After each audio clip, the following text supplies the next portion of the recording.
Funding for this program is provided in part by the Minnesota Arts and Cultural Heritage Fund and the citizens of Minnesota. In 1895, the automobile industry was thriving in southern Minnesota. A little-known fact you'll find coming up on Q.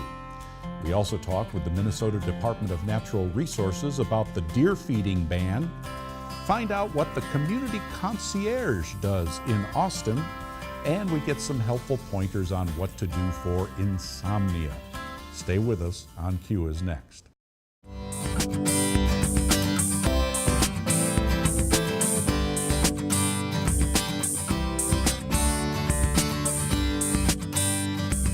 From KSMQ Television in Austin, this is On Q, connecting interesting issues and interesting people.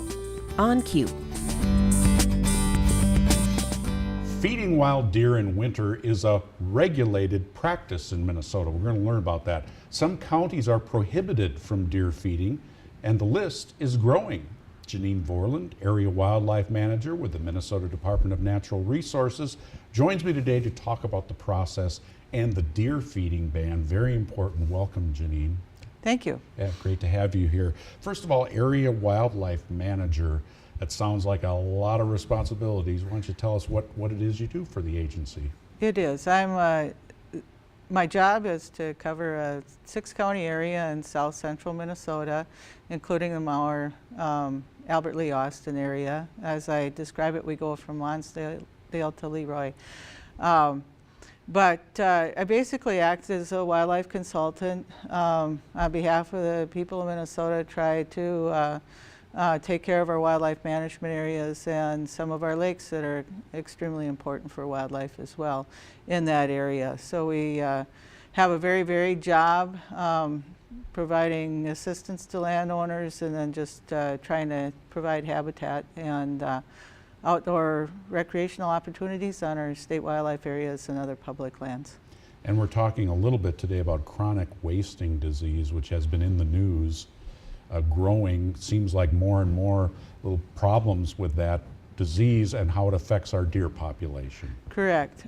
Chronic wasting disease was initially just a problem with deer and elk out in Wyoming, Colorado area, and it spread to the Midwest about 25 years ago and became an issue in our white-tailed deer population. And since then it's been popping up in Wisconsin was the first state where it became quite endemic, and now Iowa has a few deer. And then last year our testing regime, we discovered we had a outbreak in wild deer in the Preston area in southeastern Minnesota.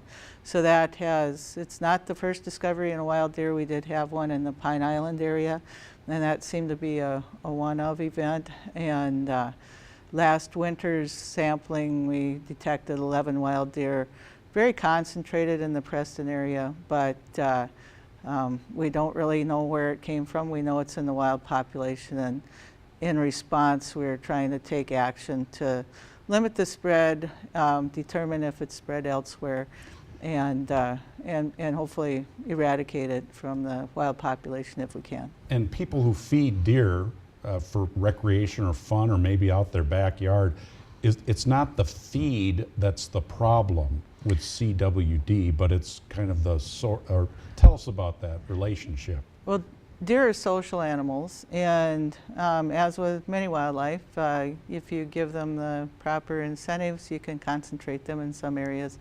And baiting for hunting or placing food out for hunting has been an illegal activity for a long time because it's kind of a fairness issue. Plus, there were disease concerns with concentrating deer over food resources. With the chronic wasting disease as part of the mix is that's transmitted from animal to animal through close contact. They can get it from saliva, urine. And so what we are trying to do is avoid situations where deer concentrate and can end up nose to nose. And then the agent, it's caused by a malformed protein.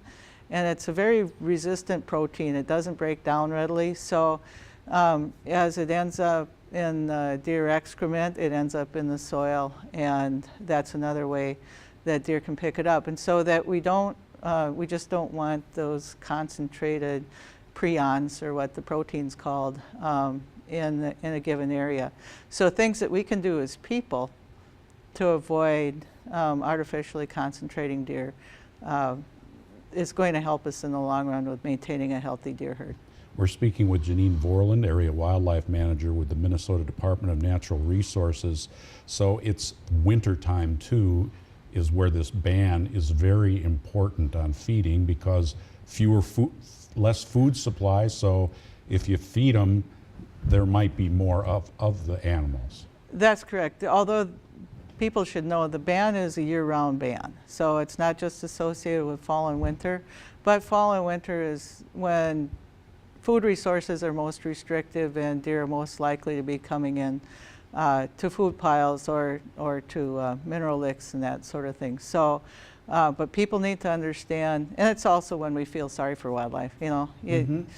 I mean, I feed birds, you know, I love to have them come in, and they're easy to watch, and sometimes you just feel sorry for them in those snowstorms too. So, you know, that's the time of year I know when people concentrate on feeding, but it is a year-round ban. People should be aware of that. And that's for deer only. You can still feed birds. You can still feed birds and wildlife, but if you haven't been feeding deer, but they do come into your bird feeders,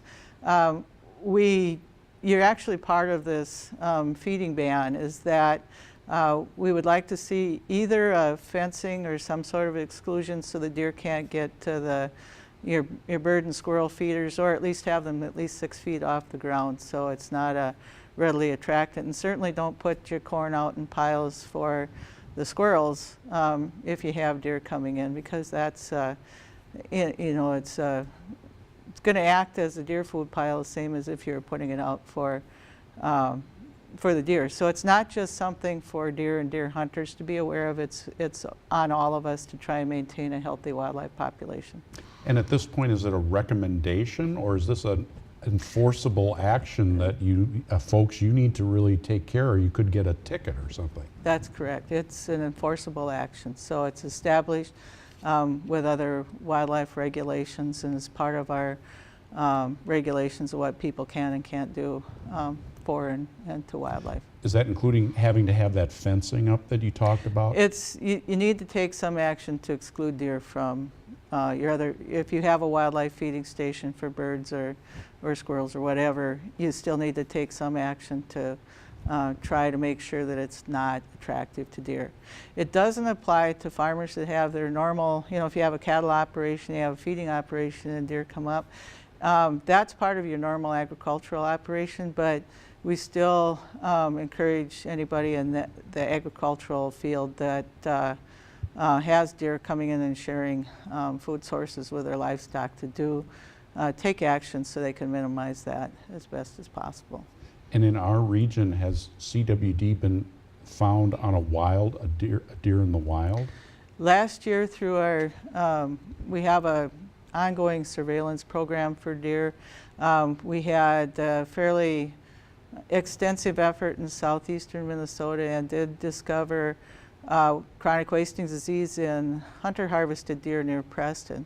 We subsequently followed up with extra hunting seasons and deer removal for testing through the Department of Agricultural Wildlife Services, and uncovered a few more deer. We ended up with 11 total deer, all concentrated near Preston in a relatively small geographic area. So we think we have hopefully found a pocket of infection that can be addressed. And so we have established a hunting zone around that area that has very liberal hunting regulations. You still need a hunting license and special disease permits, but basically we've eliminated the total limit of deer that can be taken by hunters.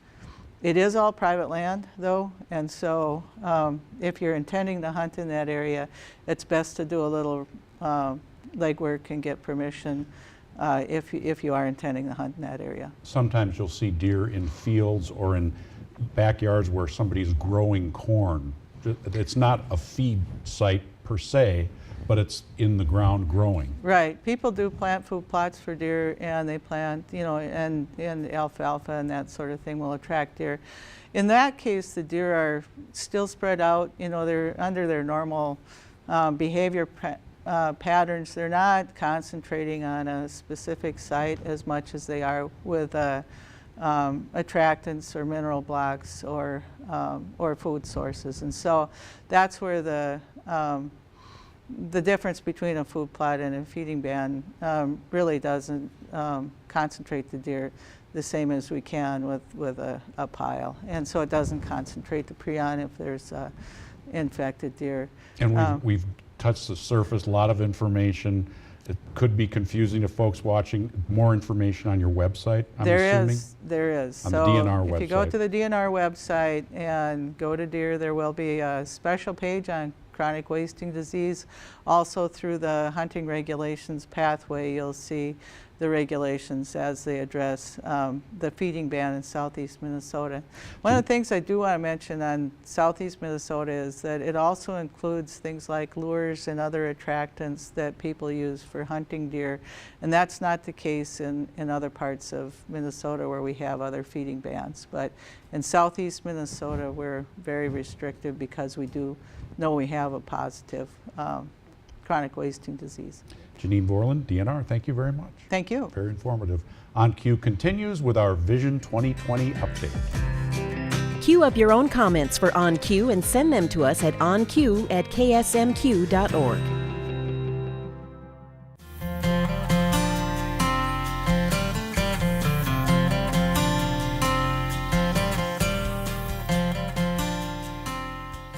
Welcome back to On Cue.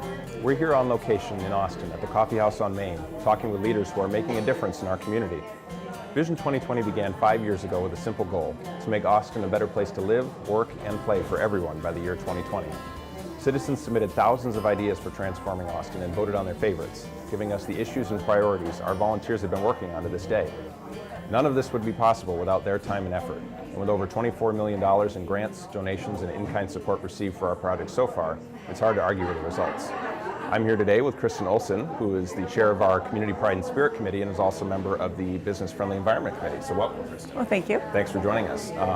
And you actually work for the Chamber of Commerce as the Community Concierge representative. So that got started out of the Business Friendly Environment Committee. So tell us a little bit about what you do and the benefits that brings to the community. Sure.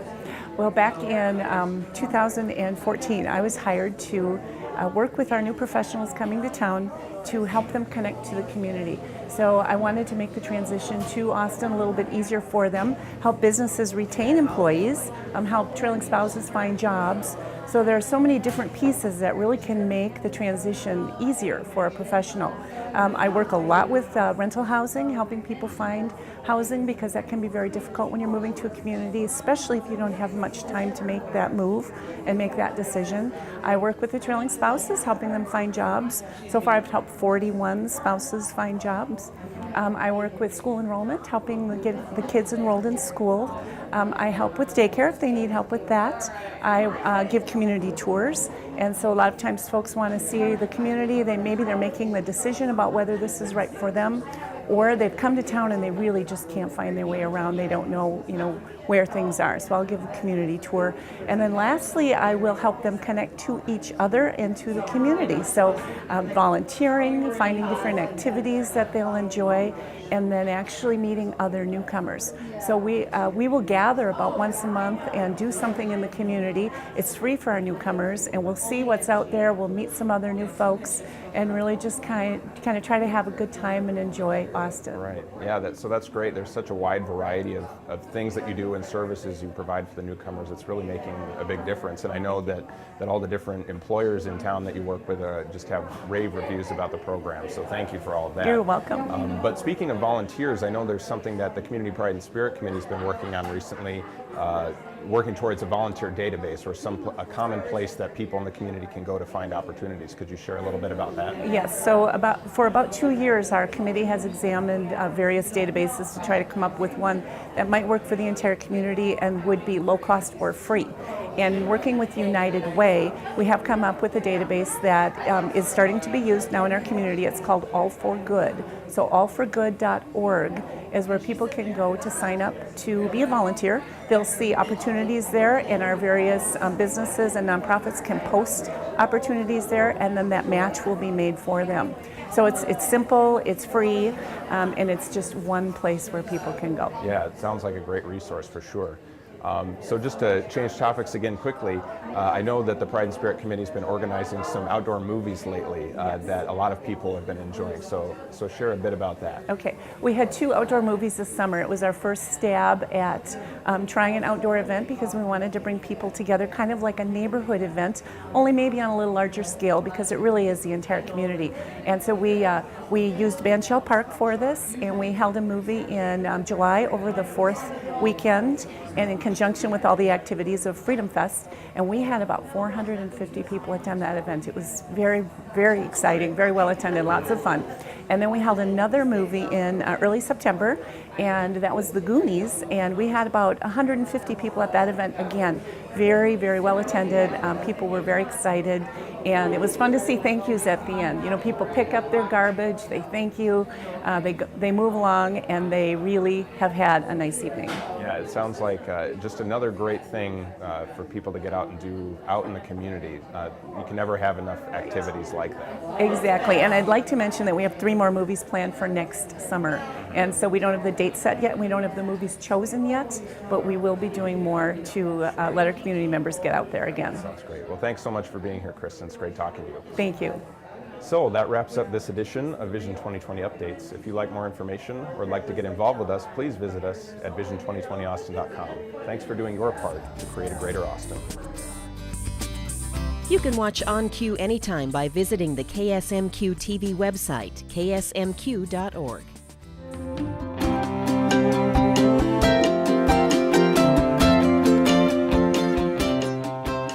Detroit is often considered synonymous with American automobile development, but automotive innovation was alive much closer to home in Steele County. Automotive designs began popping up in 1895. Created for Chicago investors, this steam-powered automobile was designed by Steele County mechanic L.S. Nichols. It featured 2 bicycle frames welded together. A boiler mounted between them operated steam pistons attached to the pedals. Later in 1895, the Ames gasoline vehicle was produced by Owatonna Manufacturing Company. Designed by D.J. Ames and his partner Frank LaBarre, it featured a 2-cylinder, 2-horsepowered engine. The following year, the same duo rolled out the all-electric Owatonna motorcycle. In 1901, entrepreneurs Dennis Virtue, Charles Pound, and Ernest Winship manufactured 3 automobiles. The company's focus was on engine manufacturing, but they built full autos to advertise their 10-horsepower engines. Early automobile breakdowns were common. Travelers relied on service stations to keep them going, and mechanics relied on locally manufactured parts. Zamboni Garage in Owatonna was well known. Universal joint problems sent many autos to Zamboni's. The Zamboni Boot was a cover designed to fit any universal joint. It was designed, patented, and manufactured by Sylvie Zamboni. If we can fit all this history into 2 minutes, just imagine what you can learn by visiting the exhibits at Steele County Historical Society, where our mission is preserving and sharing history today for tomorrow. Up next, our dive into the KSMQ archives. On an old episode of Health Connections, Dr. Steve Kubas has some helpful tips for viewers suffering insomnia.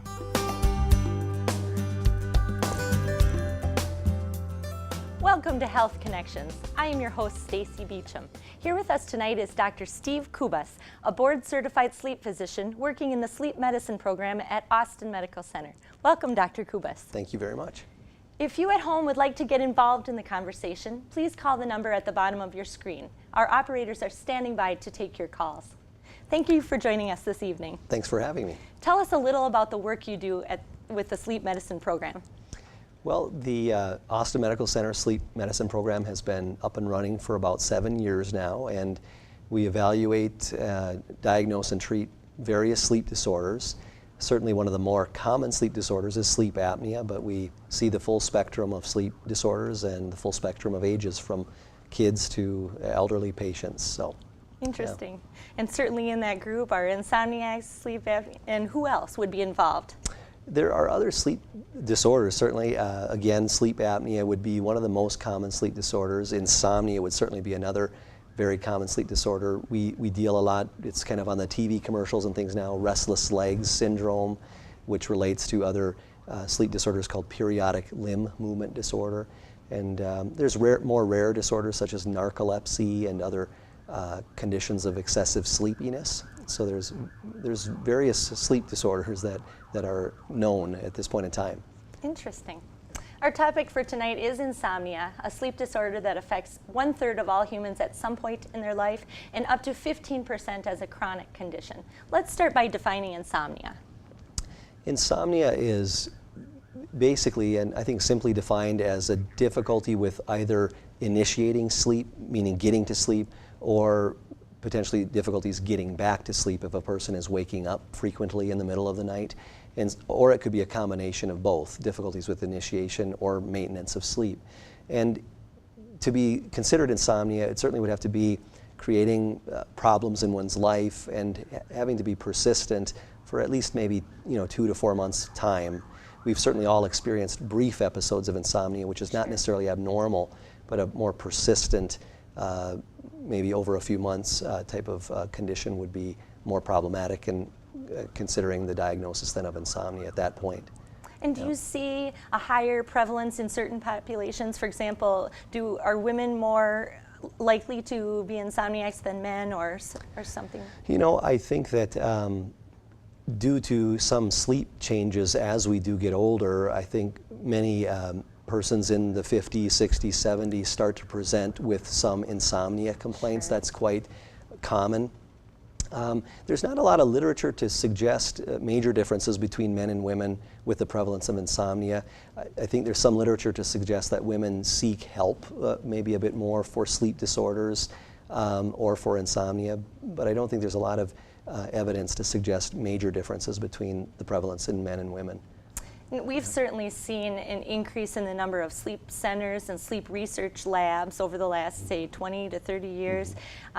Do you find that, are they making strides? Or do you find that research has been very helpful? It really has. It is interesting that sleep medicine is really a young field as far as a medical specialty.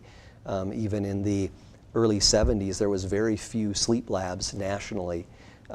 Even just a handful of accredited sleep labs. Now certainly that's changed drastically. There's hundreds of sleep labs nationally. So I think it's just it's a matter of that sleep disorders really were not understood or really not known. Sure.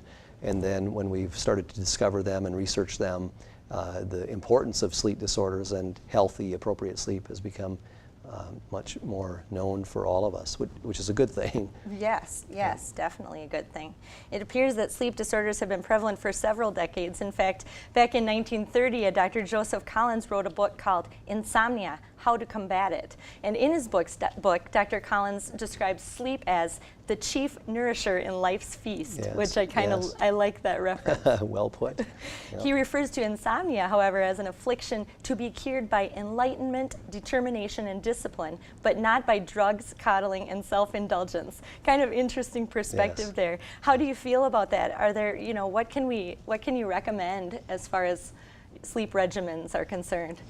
There are really many sleep hygiene practices, which most sleep specialists call it the general healthy practices surrounding sleep, which we call sleep hygiene practices. But I think the quote is somewhat accurate as far as diligence and some practice as far as an individual learning different strategies to help with their sleep and their quality of sleep. Such as? Can you give us a couple?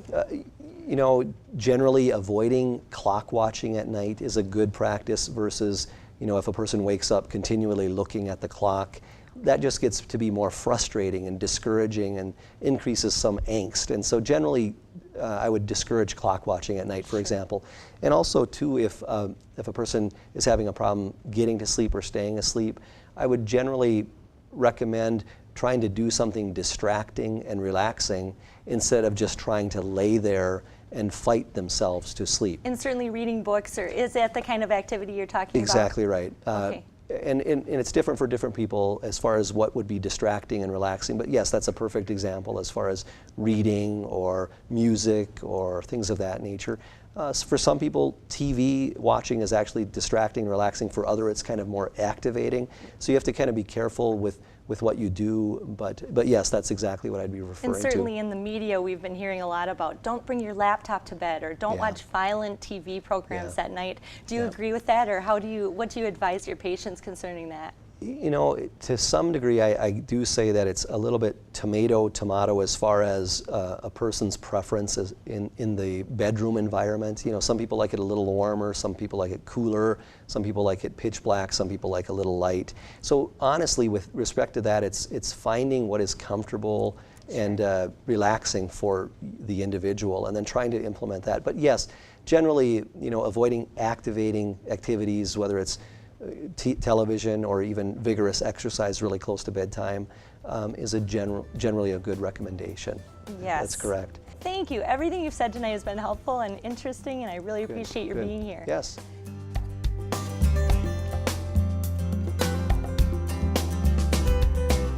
Thanks for joining us today on Q.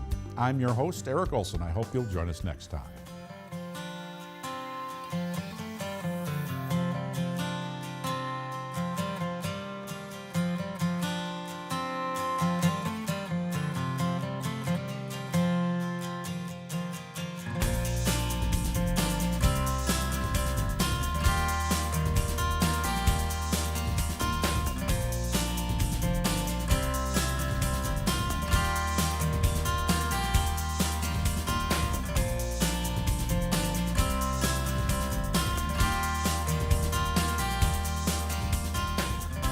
On Cue is a production of KSMQ Television in Austin, nonprofit public television.